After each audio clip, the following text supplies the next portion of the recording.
Je reconnais sur cette fresque mon père René Rabin, natif de Guermanches, qui porte un panier avec la tenaille et les clous et un marteau. Mais il s'est toujours gardé de me dire qu'il était représenté là, au pied de la croix. Et ça m'a questionné, qu'il ne m'en dise rien. Hein? Quel genre de question?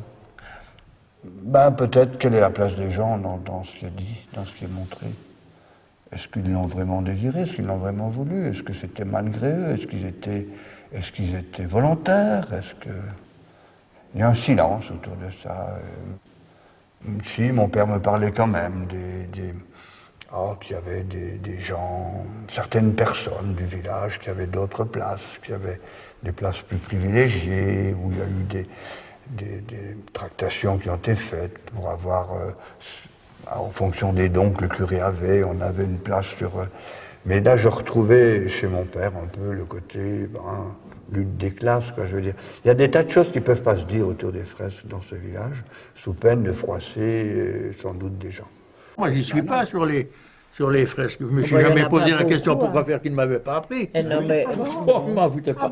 Elle non plus. La même mère, qui était toujours là à l'église, là, sa mère. Elle n'en a jamais parlé. Non, elle n'a jamais rien dit non plus. Il a peint les filles Adelaide, il a peint la mère avec sa fille. Et l'Hélène, Panico. Oui. Moi, je vois qu'il a mis des personnages qui étaient assez importants à Guermanches. Voilà, je suis du même avis que vous. Oui, tout le monde le dit. Hein.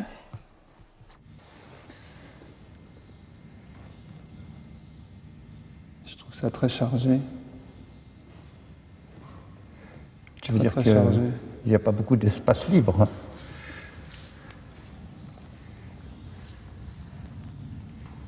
Je trouve ça assez oppressant, en fait.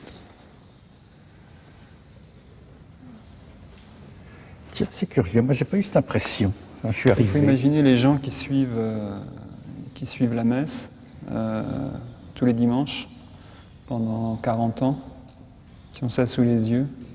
Tu crois qu'on le voit au bout de 40 ans? Moi je pense. Enfin ça s'imprime en tout cas. C'est pas un lieu de parole, c'est un lieu de vision.